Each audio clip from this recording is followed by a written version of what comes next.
Hey everybody, what's up? Let's jump right into it. Happy what? Is this Monday? July the 14th? Well, everybody heard, of course, everybody knows about the so quote and unquote so-called attempted assassination on Trump. So I've been hearing, I didn't really watch what they were, I didn't watch what it was about. I know there were some videos out there. I didn't really pay attention. I'm just not, I guess I'm just not, interested in, the politics and the political arena and different subjects, even though I know I should. But there are a lot of people saying that they don't believe that that was an actual attempted assassination. They believe it was a setup. Okay. So I was thinking about it, and I was reading a lot of the comments. Well, I'm not gonna say a lot. I read a few of the comments of the people who were talking about sharing why they thought that the so-called assassination of Trump was fake. Some people were talking about the scar. Some people were talking about how he got up and he put his fists up in the air like I'm still here. And then they talked about how the crowd didn't really disperse, and something about his security team, something they did that they were saying was funny. It was just out of order. It's not something that a security team, especially the ones supposed to be protecting a public figure like the president or president elect. They said that what they did just wasn't normal for them to do in that situation. So, like I said, I didn't really watch the videos too much in depth. I kind of like, I saw one video and kind of like, it went from one eye on out the other eye. So, but I'm kind of with the crew that are saying that this is just that wasn't real. It wasn't real.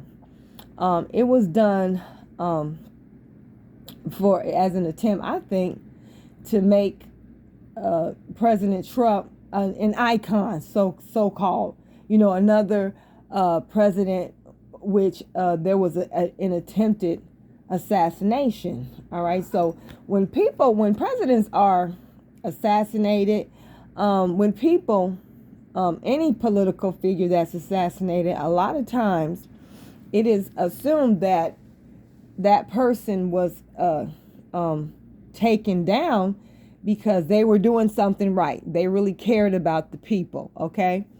And then you have the ones that were assassinated because they weren't doing right by the people. They didn't have the greatest policies. They might have been very dangerous and narcissistic leaders, or people like, Hitler or whatever. So we've had 4 assassinated U.S. presidents. Okay, so Abraham Lincoln, James Garfield, William McKinney, and John F. Kennedy.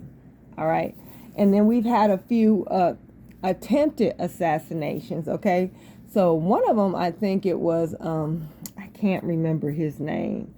I can't remember his name. I'm sorry, but there were also attempted assassinations on presidents also. So I don't believe, I'm like a lot of people. I believe that's the setup. I don't believe somebody was really trying to get rid of that man. A lot of times these people today, well, certain people, the cabal, people in leadership and, positions of great power, a lot of the people that are very powerful and have a lot of pull on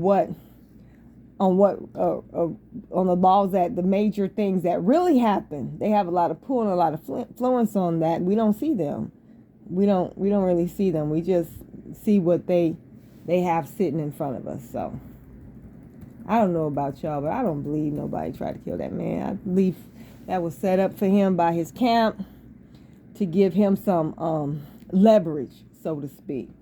But I don't think it's gonna help him out, not even one bit, because it was not, I wouldn't say prophesied, but it was said like in the 70s. I saw a video where a president was in a class and he was talking to uh, I think it was college students, and he said, well, one day at a particular time, I think he quoted a particular time, that a woman would be the president of the United States. So I'm of the opinion that that woman is going to be Kamala Harris.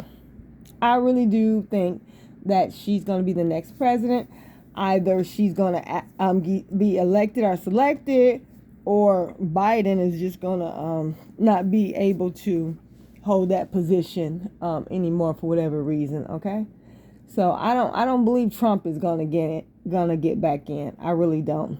I really don't care. I could, because Trump and Biden for me are just two sides of the same coin, the lesser of two evils, and all that good stuff. You know, it's going to be the same old for our people. When I say our people, I'm talking about Black American people. I don't like to use that word, but that's the word that people understand the most. I say indigenous, American, and stuff like that. But whatever, Black people. So our salvation won't be found in the president. We just have to get our people to understand that. And I'm not, the older generation, it's just a hopeless. It's hopeless. We're going to have to work on the younger generation to help them see that. Ain't no use in you trying to sway the older generation, that the way they go about doing things, how they vote, how they think about potential candidates and why and so forth. It's just not worth the headache. I was in I think it was Fan Base. I was in one of the forums, and we were, Kamala Harris came up, and somebody said, yeah, well, we need a Black woman. First of all, Black, even though it's not a correct designation, it is one that Black Americans are using. Okay, so that's usually understood that when you say Black, you're talking about American. All right. So first of all, Kamala is not American. She's Indian and Jamaican. She's not American. She's not of our lineage. She's not one of us. Now, that's not a bad thing. I'm just saying. I mean, it is what it is. All right. So let me get back on track, because I almost forgot what I wanted to say. So that's what they're saying about her. So I said, I chimed in. I said, you know, she's not Black. She's not Black. She's Indian. She's claimed to be Indian. She has claimed to be Indian, and I kind of think that she jumps back and forth between being Indian and Black when it serves her, just like a lot of these immigrants do. These immigrants of color, they switch bait with Black and then who they are, just to do what they need to do to get ahead. And I'm not mad at them. That's smart. It's called strategy. Okay, it's called survival of the fittest. You play chess. It's a chess board. It's not checkers. So. But Kamala is not a Black woman. So they went on to say, well, her, again, you know, her mom, her dad is Black. He's Jamaican. I thought he was half Indian, but whatever. And then they said, well, and she was in an all Black sorority, and she had all these Black people around her, and so she's Black. So our people, the older generation they're just used to allowing themselves to be guided by outward appearances. Okay, they don't really look at the deeper side of things when it comes to people. All right, this woman she might have had a whole bunch of been around, you know, our people for a very long time in college and stuff, and you know, rub shoulders with the famous and whatever, but that doesn't, you don't judge a person by their outside appearances, and only, it's like you have to like really look at, especially when it comes to voting person, you want to look at their voting for a person, you want to look at their character, you want to look at what they have done, what they have produced, okay? You want to look at their actions, not the folks that they hang around necessarily. The woman is married to a white man, so Kamala is just not, she's not a viable choice for us if you are considering that the woman is just, she's not us, she's not of our lineage. She has a track record that that I you know, I ain't gonna lie, I don't know a whole lot about her, but I have heard about how she was given brothers mandatory sentences just for selling weed. I mean, she was given some harsh time as a that's another thing too. Because I think, was she a prosecutor? And there's a certain way that it works, but still, she doesn't have the best reputation when it comes to our issues. She might know a lot of our people, but when it comes to our issues, she don't have any type of track record that would make me want to vote for her, just because some of our people want her to be black so bad, okay? And that's just how we relate to people. And it's sad because she's not one of us. Just say she's Indian and she's mixed or something. Stop claiming everybody. She's not one of us. I don't think she's going to be the type of person that, because it's nobody's agenda. We're not on anybody's agenda. Our issues and what we need, our reparations claim, police brutality, economics, and whatever. You know, everybody else, the gays, the Jews, the Chinese, all, and everybody else is, you know, they're are being considered in this campaign, but we're off the bucket list.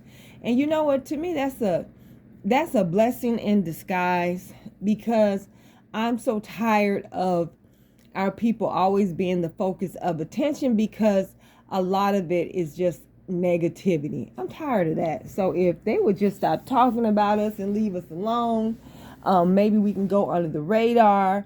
People will take their focus off of us, and we can do some things, use some stealth to get some things done for our people, and be on about our business. We don't always have to be popular. The ones, you know, that are always in the limelight, being talked about and all on TV everywhere, in every negative situation that you can think of. We don't need that. So I'm glad that we're off, you know, the table concerning the issues that are always being talked about. And they're talking about other people. Shit, leave us alone. But just to go back to Trump, I think that was a setup.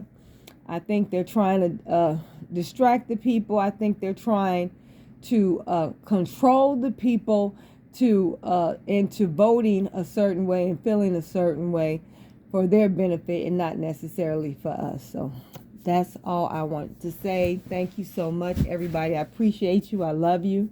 Have a blessed night. Have a blessed evening. And please like and share this video. Peace.